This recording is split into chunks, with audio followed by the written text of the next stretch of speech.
So welcome everyone. We're excited to have Dr. Jean back with us this evening on to continue the discussion on surviving and thriving COVID-19. Connection is key. We're here to have a question and answer session with, from the third segment of our four-part series with Dr. Jean.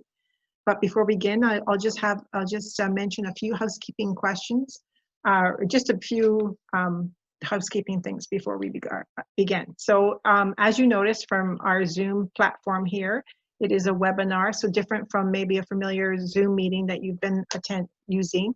There on the bottom of your panel, there's a Q&A button. So if you have a question that you would like to ask Dr. Jean, just enter your question there to separate it from the chat box, which is open to, I've opened it to panelists and all attendees tonight.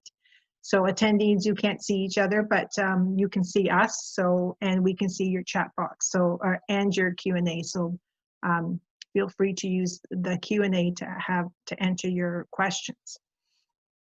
Okay, I think that is it. And I know that there are ASCY folks in the audience, so there are backup if things go awry, like they did a bit last week with the internet connection, but I'm keeping my fingers crossed tonight. All right, so my name is Paula Honettle and I work at ASCY, and I'm happy to be a part of this series. It's my pleasure to welcome back Dr. Jean Clinton for tonight's session. So Dr. Jean Clinton, just a little background about her. I'm sure everyone knows about you, but just to mention that Dr. Clinton is a clinical professor, Department of Psychiatry and Behavioral Neurosciences at McMaster University, and she is a well-known advocate for children's well-being and social emotional development. So welcome back, Dr. Jean. Thanks, Paula. It's great to be here again, and welcome everybody. We look forward to our time together. Yes, it will be. I am looking forward to it too. So perhaps, Dr. Jean, you can begin by giving just an overview of our session that we just finished on resilience, segment 3, and how this can support us to thrive during COVID-19.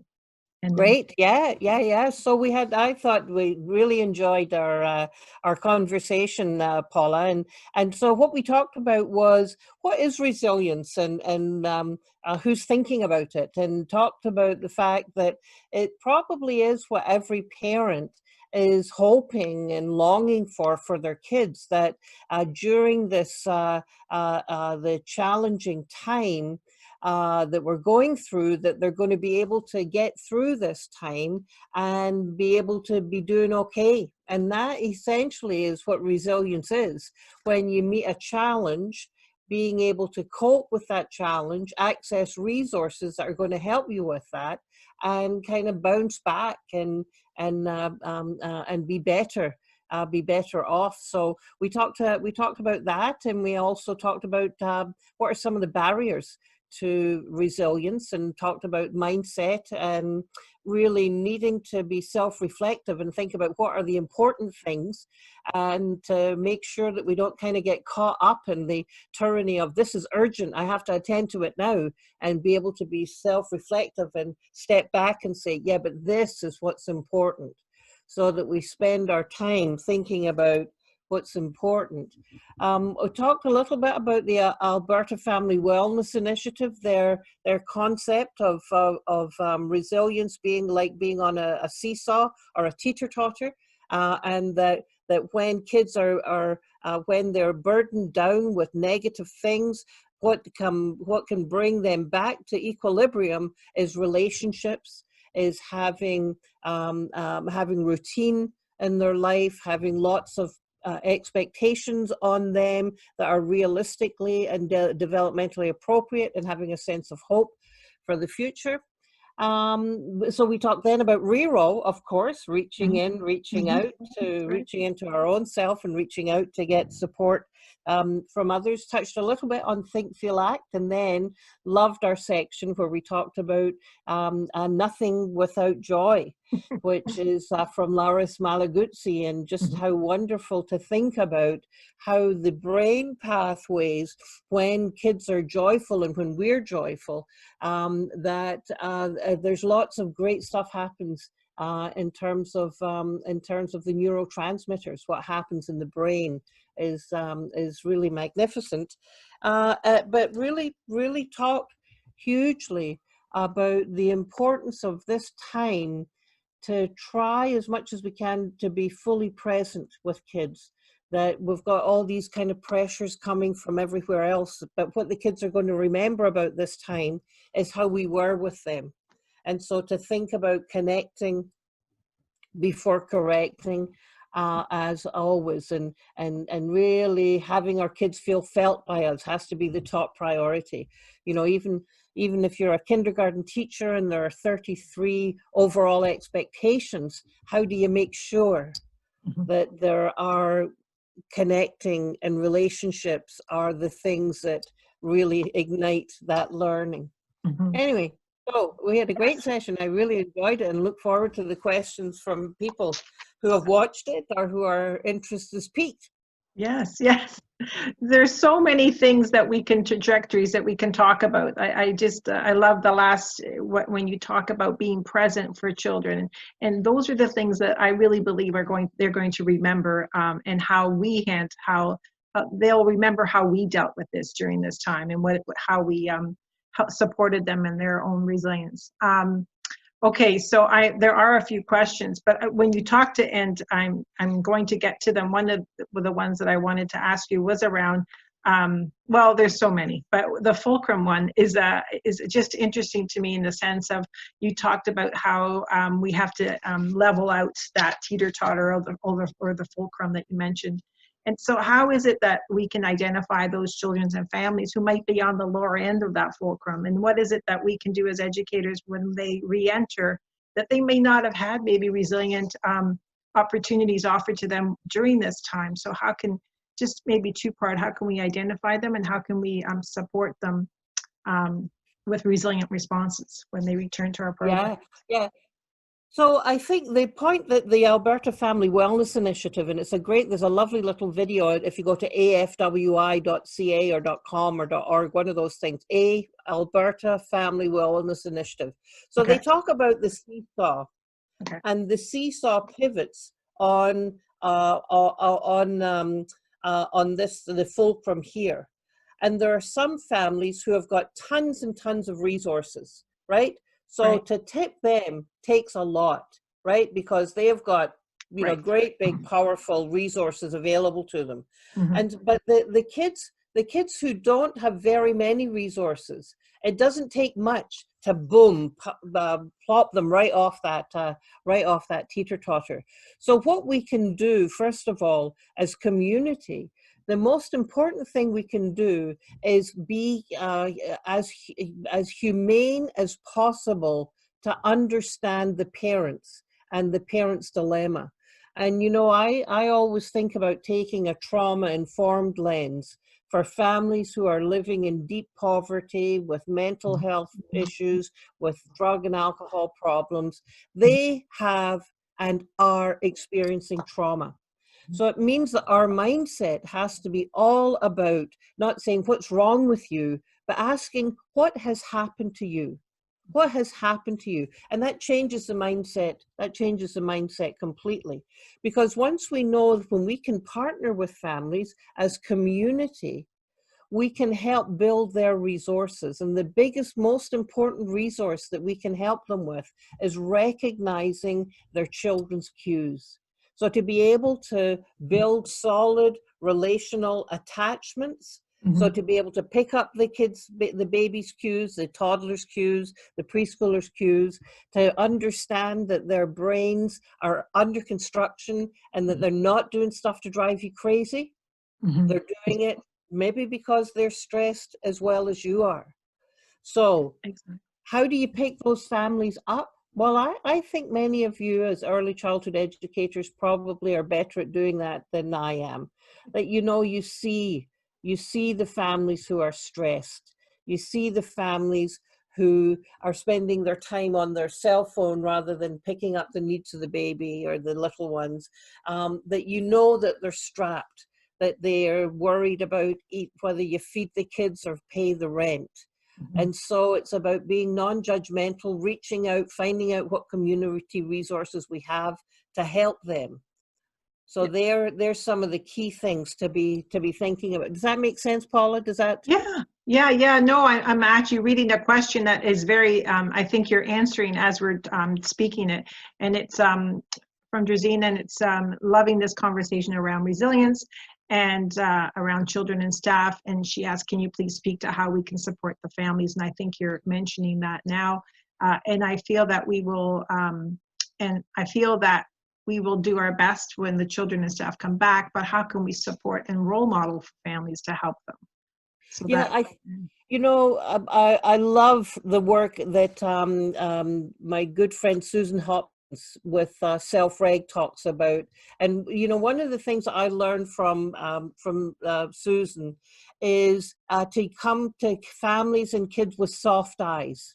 Yeah. And so you're really saying to them, I'm not here to judge you. I'm not perfect. I'm here to support you in any way that I possibly can. And, you know, it's such an important mental model that you have when, you know, I love How Does Learning Happen? And it talks about seeing the parent as competent, that we're so quick to jump to judgment and want to manage them rather than having that stance of how can we understand them? How can we support them? And how can we have open-heartedness and wholeheartedness when we're dealing with them, and be grateful that you have something to offer them? Absolutely. I love that term of soft eyes. It just resonates with me in so many ways. I love that.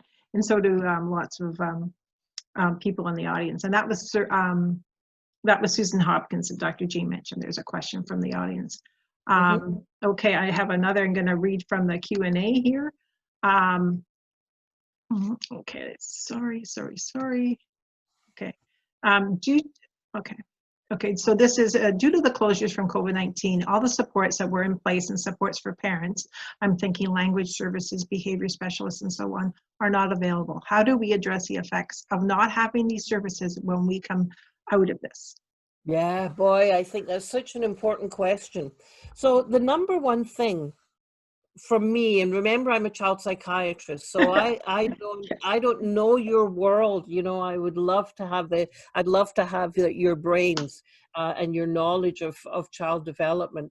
But I think the very first thing that we have to be doing as kids come back is recognize that there are going to be behavior challenges. So if we know it, there are going to be behavior challenges. Parents are going to be stressed completely with, particularly with our kids with special rights who have had all of these supports in place and now they're gone. So those little ones are going to come in and they're going to be so confused. They're going to be so dysregulated that the first thing we need to do is to be observing. Not judging, not planning for them in terms of I know what they need. The ground may have changed, but so to be observing, to be reaching out to them, to ask what has worked with the parents, what has worked while you're home, what didn't work while you were home, how can we do this together as a team for the best outcomes. So the number one thing is to observe and to listen.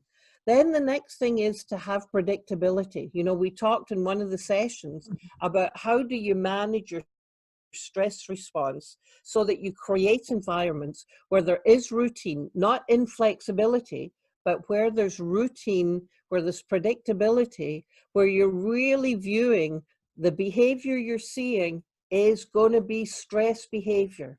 Not misbehavior, but stress behavior.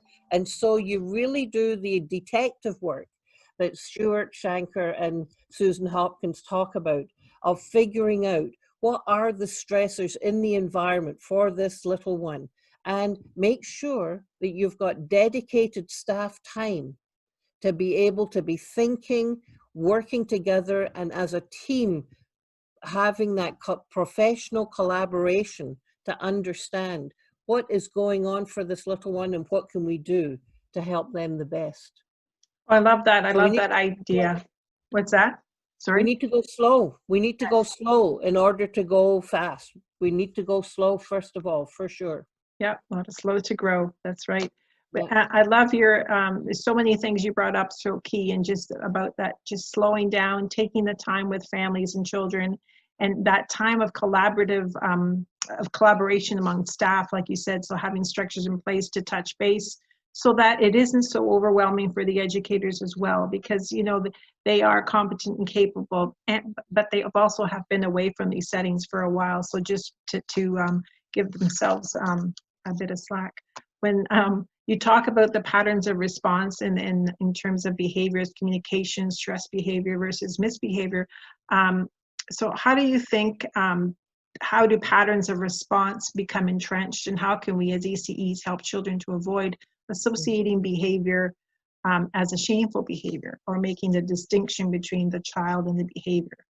Oh, that's a great question. Yeah. So I think there's a number of different points being made with your question, Paula. So one, I think the issue of shame. So children do not experience shame unless they are made to feel that. Okay. Right? So Yeah. a child might wish they hadn't done something and be sorry they haven't done something, but shame comes in when you say, look what you've done to everybody else. So shame is a collective response, right? And Yes. so shame is created by adults. So I think that's really important, that shame is created by the response of those around a child. So we should not be having children experience shame. Shame is not a motivator to change behavior. It's not a motivator to change behavior. It just makes you feel yucky and doesn't contribute anything to learning. So that's something to think about in terms of shame. Mm-hmm. So watch what you say, watch how you say it. So you don't say, look how upset you've made me, look how upset you've made everybody else, right? They are shame-creating statements. You say, wow, what do you think is happening here? How do you think Miss Paula is feeling right now? So you're not blaming, you're not shaming. You're helping the child identify and do that. So that's one. Then the question that you asked about how do you make sure that the pattern of stress response is one that is in a positive direction towards resilience and not in a negative direction towards sensitization and vulnerability. So we talked about that in one of the sessions. Mm-hmm. And so what that has massively to do with is the quality of the relationship and the context that it's happening in. Mm-hmm. So if you're in a stressed situation and you learn that the adults around you are consistently there to provide you with support and say, I can see you're upset, I can see you're angry. And, you know, once we've all read Permission to Feel, we'll have 15 different descriptors that we can have for kids. But you give kids the language and you help them internalize that. It's through our connection to kids that they get the reward of that connection. So we help them label, we build in practices in our daily routines, we blend our own calm. All of these things shift you over to having stress responses that are predictable, that are moderate, and that are doable. If kids are in situations where it's chaotic, mm-hmm. where teachers are all over the place, where parents are all over the place, where you don't know if the teacher and the parent is going to be a protector or a predator, you know, where you Mhm. don't know if they're going to be looking out for you or looking to get you, Mhm. then they're the situations that are very challenging for kids. Right. So it's such an important connection, really is the key. So having the opportunity to really reach in as an educator to see what is it that it's so important what we're doing, like how we're interacting with them, what cues we're noticing, and so that we can create that self-efficacy within the child so that they can see that they're competent during these times. So crucial are actions with children. There's a few questions here. One, okay, so this current supporting family, how would you suggest working with children now, currently supporting families of frontline workers as an REC in an emergency childcare center? Thank you. Resources would be much appreciated to support children and staff. Would love to be able to bring kindness and encouragement to this new team. Oh yeah, that's great. So the work, so I assume that if you're working as an emergency response RECE, you Mhm. don't know the children very well. In some And cases, you're right, yes. Mhm. yeah, and so what's hugely important is that you connect before you correct. You know, all of the things that I usually talk about, and that is, so to connect before you correct, to build a relationship with the child, to be thinking about not what are the rules of us working together here is in our room. What are the rules? You shouldn't do that. You shouldn't do that. But what are the things to make it safe? So you have a mindset as an educator of what is it that the kids need in order to thrive? What needs to happen to make it safe, rather than what are the rules that you don't do. So you don't say don't hit. You say use soft hands. Mhm. Mhm. So you Right, have right. a mindset of that. I think the other thing is what we've talked about already, and that is that kids will do well if they can. Yes. They need to have a really heartfelt belief that kids, as Stuart Shanker says, there's no such thing as a bad kid. And as people since the 1900s have been saying, there's no such thing as a bad kid, that behavior is communication. Mhm. And so build that that communication, build that knowledge of the child by observing them. What do they love? Mhm. Look at that pyramid of, or we talk about the iceberg, that the behavior is only communication about all the other things that might be underneath that are stressing the child. And yes, the tip of the iceberg, when we have to go underneath to see what's really happening, taking the time. I love that Yes. phrase about all children can, like that they can succeed. I'm going Yes. to look in the Q&A box here now. So, okay, can you speak more about trauma-informed approach in families and children exposed to it, especially being at home? Yes, yes. So I think if we know, we have a duty to report. So the first thing is, if there is maltreatment going on, you Yes. know, Mhm. even if we're seeing it in these days, it's very, very hard. But we absolutely have to be turning to child welfare. So I think it's harsh, but it's hard, but it's important. So that's number one. I think, though, that there are many other traumas that kids experience that aren't, they're not maltreatment. They are extreme poverty and deprivation. And so what we can tell families, and what we know from the research, is even in situations of deprivation, kids can thrive. I think of my mum, who grew up in a family. They lived in one room. She and her six siblings, and what shines through for her. And when she used to tell, I mean, she's passed now, but she used to talk about the relationship that she had with her mum, and the relationship and the funny things that she would do with her dad. So even though they were deathly poor, they were not impoverished.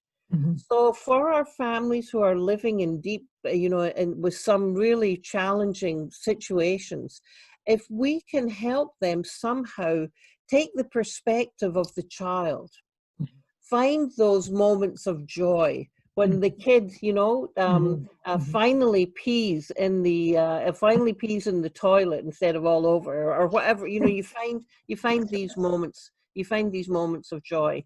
So, what do we know about families living in trauma? If you're working with them, there are some key principles. You have to make sure that they feel safe with you.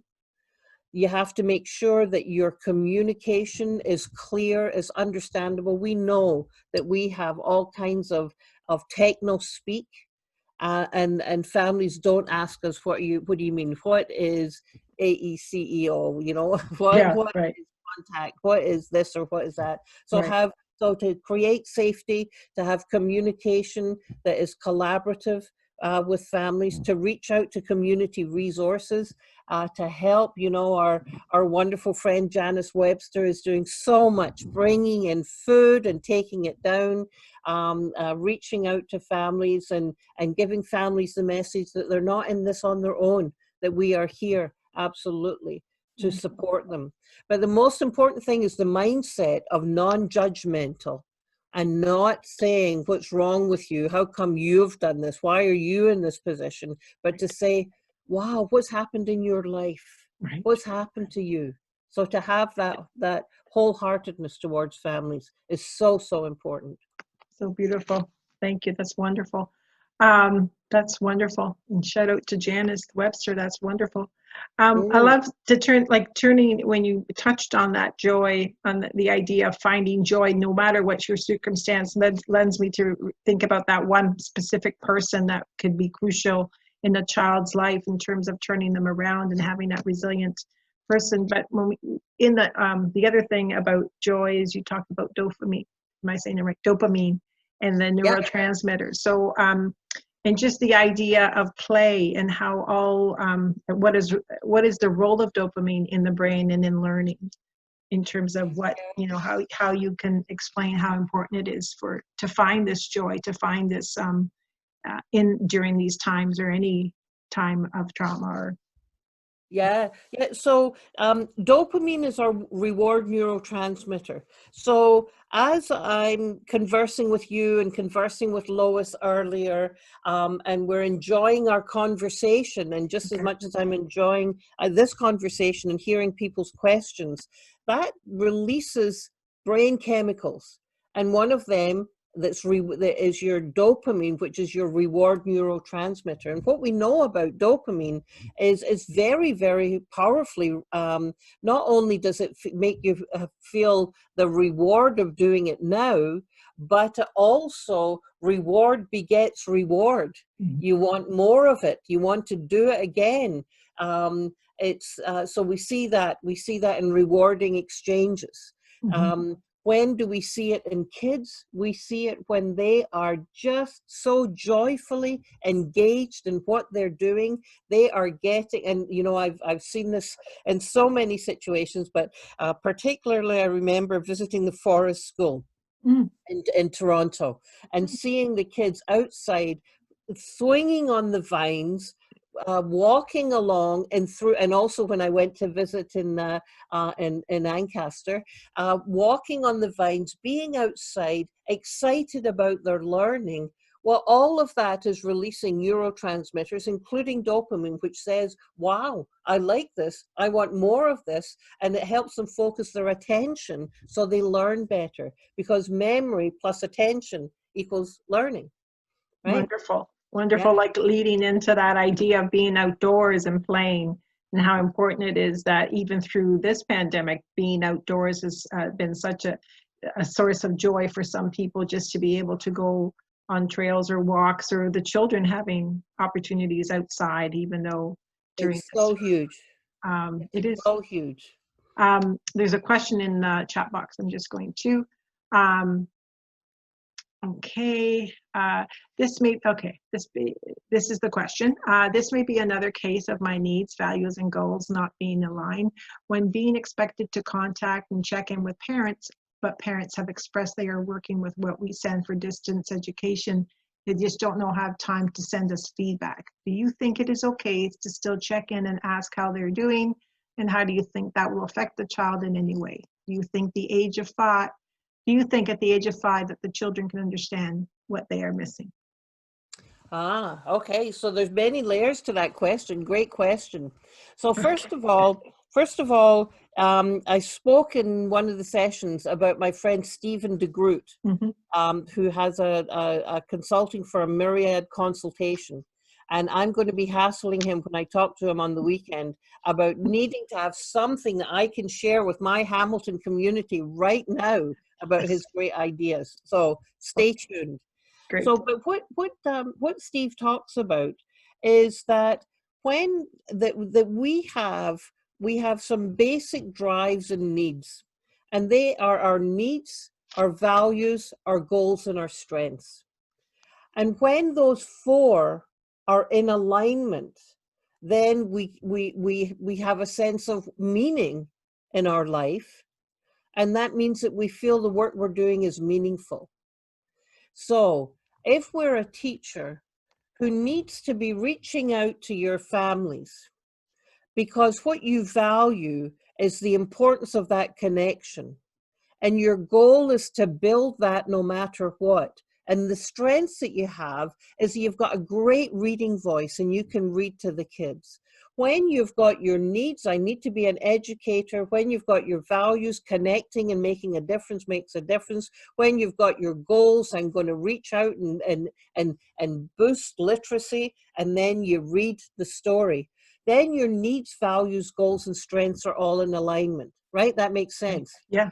But if you're finding, as this question indicates, that your needs to reach out don't seem to be met by the family, they don't think it's quite as important as you do, maybe, but the thing is you don't know what to make of them not responding. Right. When you reach out, you don't know. You can think, oh, well, they don't need me, they don't value, my goals don't matter. Or it might be that they do really value what you're sending out, but what their need is to be able to balance everything, to be the teacher, to be the parent, to be the worker who still has to do all their stuff. So their needs right now and yours are not matched. So that's when you have friction. So that's needs, values, goals, and strengths in a nutshell. We can talk more about it. But you know, the question that's also asked there, should you continue to reach out? And my thinking is, yes, absolutely. Because what we know when you reach out, and even small doses, how are you doing? I'm thinking about you. I'm excited to hear what you've been playing. When you reach out, you're maintaining that connection. But if you're reaching out to see what are you not doing, what are you missing that you're supposed to be doing, then you're in for danger zone. You're not going to be satisfied with this exchange because you've no idea about the complexity of the life. Will the kids catch up? Absolutely. They absolutely will catch up. And if you can give parents permission to say, listen, you don't have to do all of this that I'm sending to you, but can you read them a story every single day? Can you talk to them about what you're doing in work so that you're building their language, so that you're building their literacy? Can they help you set the table so that they learn about numbers? So you do it all through play and day-to-day drip, drip, drip of everyday experience. It's such a more authentic way of being with children, like you're saying. Even when you're checking in, is an authentic check-in, or are you, like you said, are you looking for something else? Yeah. So I love the way you filter that idea of being, you can be in relationship with the child, building up on their skills, and don't have to feel like you're not meeting a goal or something. I like that. I love that. I'm just going to look. There's another question. Okay. Several of the children in my class have mentioned missing their friends during this pandemic. The classroom Zoom chats are just not meeting their need to true connection. What are some suggestions you have to comfort these children and who have expressed these feelings? Yeah, yeah, no, that is the toughest there, and I would love from all of you to put in the chat room what ideas you've got. You know, we've got to have porch visits, so you can't touch each other, but you can be 6 feet apart and do that. People have had birthday parties like that with everybody 6 feet apart, but it's absolutely one of the harshest things that kids are dealing with now. They need their friends, they need to play. So Zoom doesn't cut it in the same way at all. So if you can, have and they know they have to keep their distance, but get them together so that they can have that face-to-face time, face-to-face, you know, the meters apart. But I'd love to hear what other people's suggestions and solutions for this is. Small doses make a big difference. Small doses make a big, big differences. So, That's right. you know, yeah. I have drive by their homes to say hello, bike rides in the neighborhood.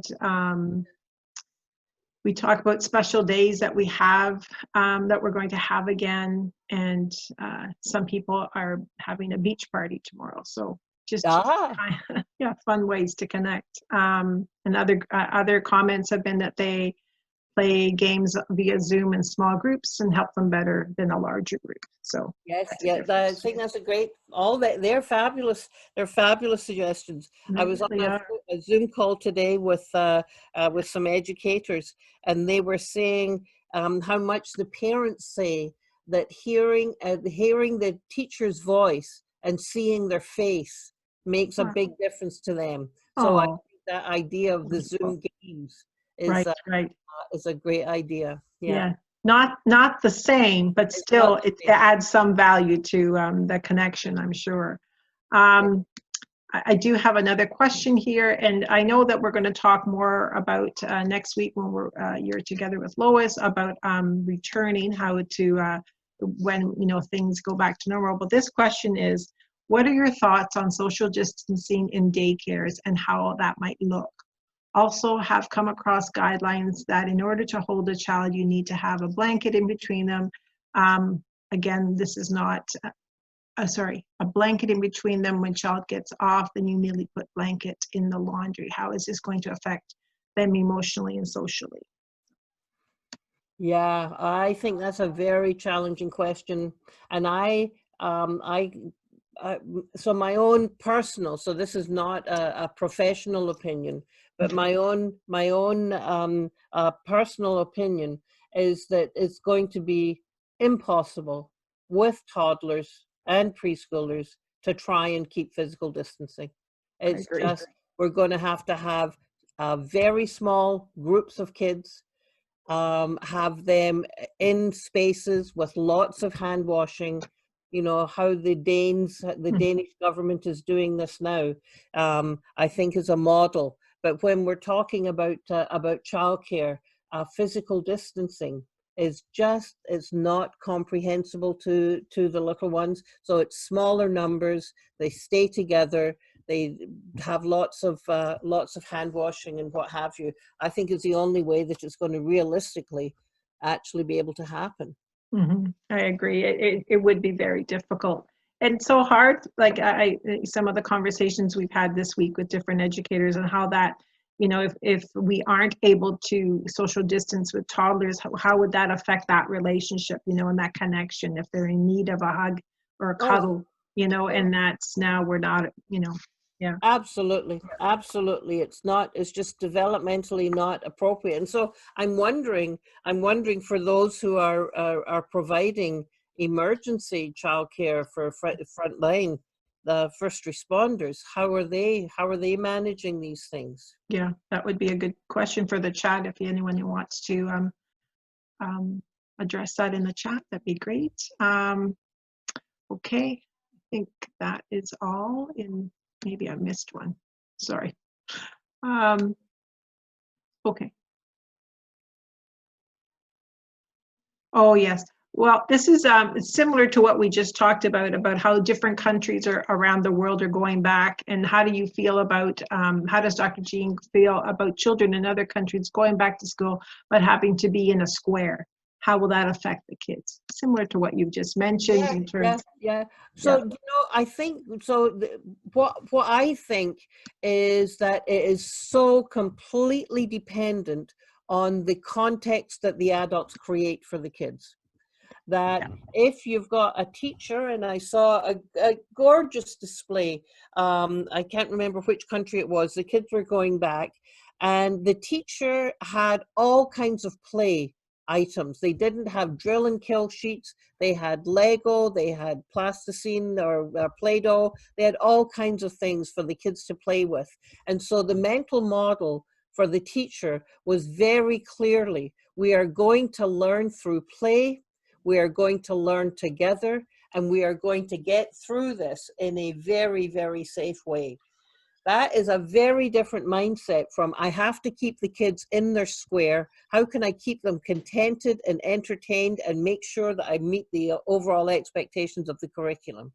So the context, the relationship that the teacher creates are absolutely, absolutely essential. When I first heard about what, say, Quebec was doing, I was very, very worried that it was some kind of institutional care. It really just had to do with getting parents free to get back to work, and they were not thinking about the developmental needs of kids. But then as you delve a little bit deeper, there are some great educators who are absolutely thinking about the developmental needs of kids and creating fun environments for kids within those restrictions. Wonderful to hear. It's always and good. They're outside playing lots. Yes, I think that will be a key for sure. So I see something in the chat box here. I think I'm doing my best, but I have to give hugs when it's needed. This is probably, I think Nita might be someone in offering care in emergency care. Okay.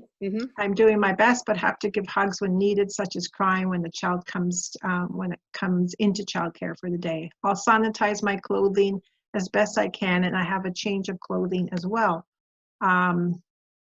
Frequent hand washing alongside disinfecting every 2 hours. Too much to list, but doing our best. So, absolutely. Yeah. That is absolutely fantastic. And when I think of what are our first responders in the hospitals doing? Yes. They're coming home to their families and they're doing a decontamination routine. They've got their equivalent here of personal protective equipment. So right, wonderful. Yeah. So I guess, so I know you mentioned the 3 great states of Stephen DeGroot, and you talked about the core 4. Here are some other questions I'm just going to draw from in terms of, we talked about, okay, sorry. I can talk about the 3 great states again. I don't think we'll talk about that tonight. No, right. We talked about the core 4. Sorry. Yes. Yeah. Paula, I'm getting my conversation so mixed up. I was on a call today with the school board, and honestly, I didn't even know what day it was.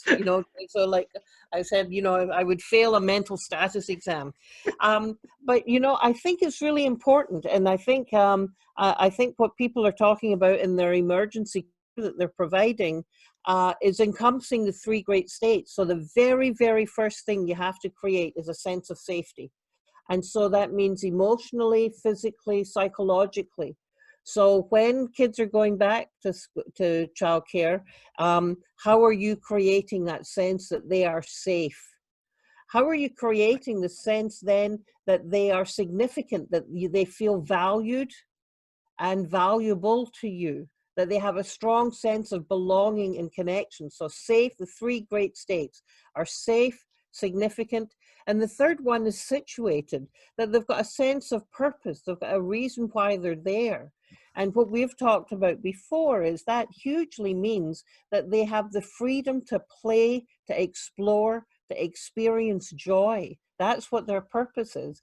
We think of it as well as the purpose is for them to learn these social and emotional skills, for sure, but they get the thrill of sharing, learning how to communicate, learning how to play with others and learn the rules of who goes first, who goes next. What do you do when you're the conductor? What do you do when you're the guy driving the bus? All of these different things.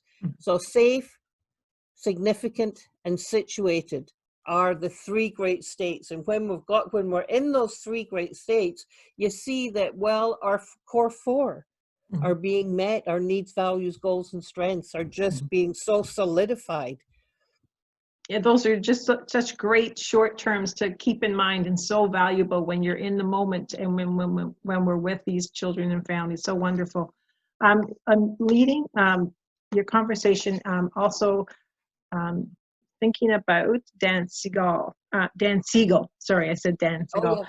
Dan Siegel, we talked about it in our module, the yes brain. You mentioned the yes brain and referenced Dan Siegel. Can you tell us more about the yes brain?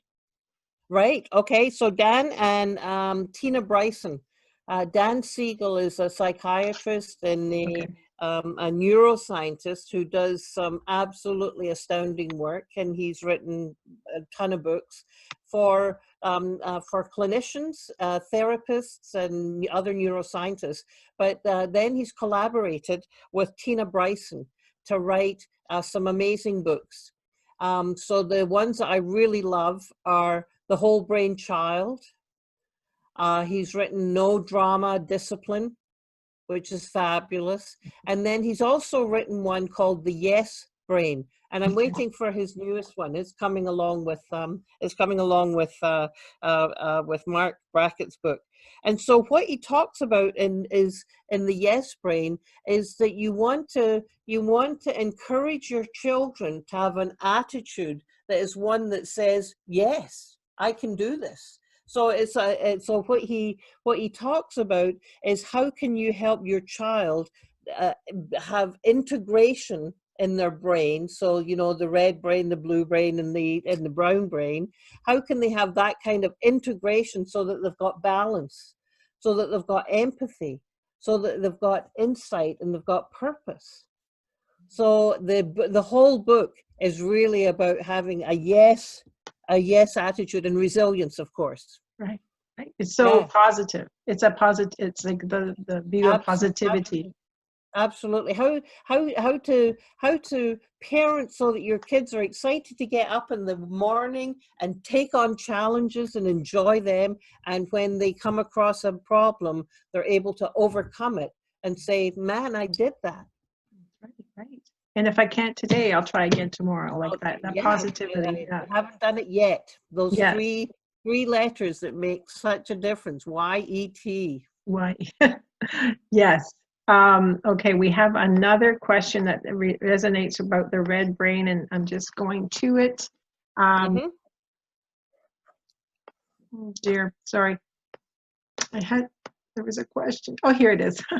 So, how can ECEs help to prevent the pathway from red brain to brown brain from becoming entrenched, leading to these patterns of response? I think it goes back to the idea of misbehavior and stress behavior, and the thought-feeling connections that happen all day long.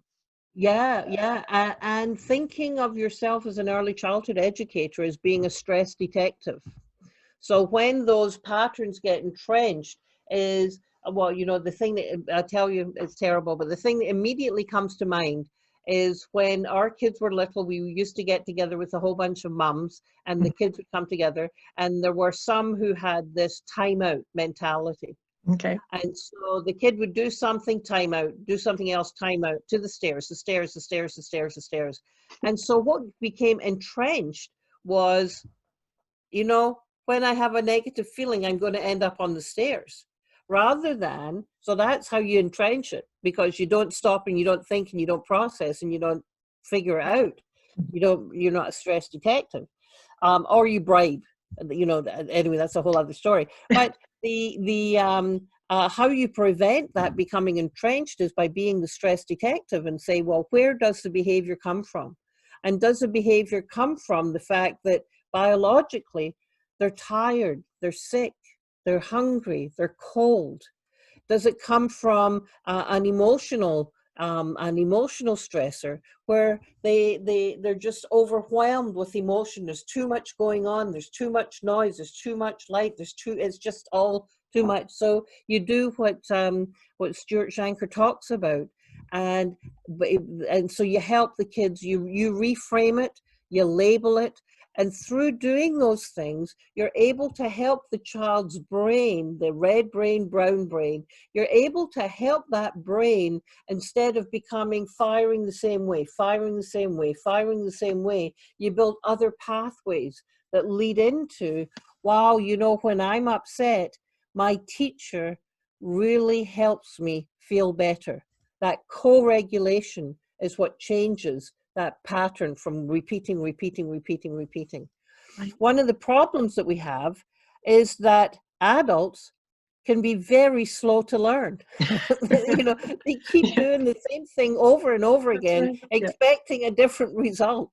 Right. You know, Right. So I love that idea of just instead of being such a repetitive response, to slow down and really be, and just check in, be that stress detective, like you suggest, that it will help build the connection in the conversation, or the connection with the child. Okay, so we've touched on so much. I love the idea. You talked about just about being reflective often, about mindsets, the tyranny of the urgency, finding joy. Also a lot about just the idea of gratitude. And we hear so much now about being grateful and acknowledging, being mindful of that gratitude practice. And you hear, you know, authentic happiness, written by Martin Seligman, I think it is. And just what is your I guess we can speak to how can that support us, and just looking at the yeah, a well, good way to end, maybe on a joyful note. yes, well, Yeah. yeah.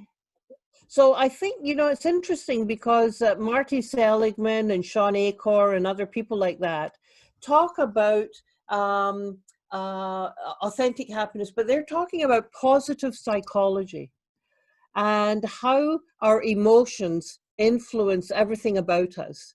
And so what the science is accumulating is that if we're pursuing just happiness, then it keeps shifting. It keeps shifting. So you're happy because you got that you know, so for me it might be because I got that stitching that I wanted, and it just goes on the pile of things that I haven't completed. Or then you get some, so happiness is a very, very elusive target.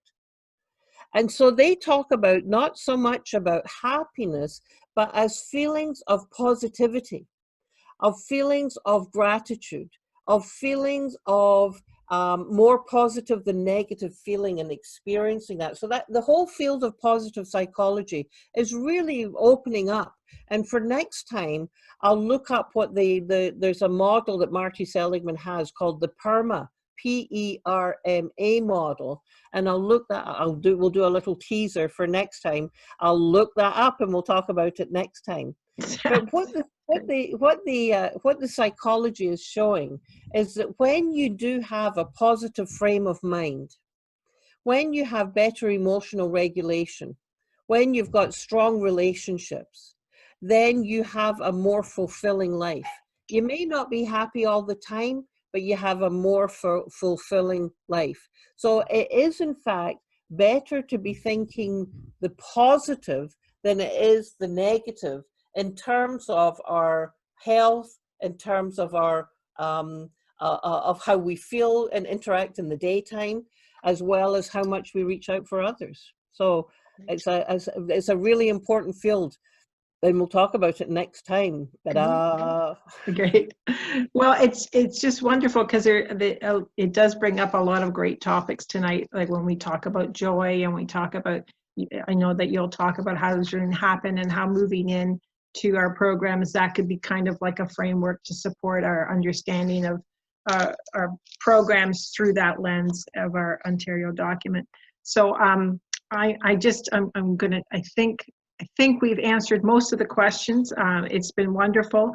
People are excited that you're also speaking to school boards. I did see that a little earlier, and hoping that you all connect with many school boards in our province. If you can, it's always nice to hear that you're making those connections. So Dr. Jean, it's been a pleasure for me and for our community to have you here and join us on these Q&As on Thursday evenings. And you are truly our community champion, and we thank you for spending time with us tonight. And my pleasure. Thank you. It's mine too. I'd like to let the audience know that next week, please join us next week. Visit the ASCY website to register for our fourth and final segment with Dr. Jean for this series. And it will be more around, that topic will be strategies for our return to our new normal. The video for the fourth segment will be available before the weekend. So check our ASCY website or Dr. Jean's YouTube channel for that newest link in our 4-part series. So I look forward to seeing you again, Dr. Jean, next week, and all of you in the audience, please join us next week for our final segment at 7 p.m. here on Zoom. So again, thank you. Stay safe and stay connected. Thank you, Dr. Jean. Thank you, and thank you, everybody. Thank you. Bye. Stay Bye. safe. Good night.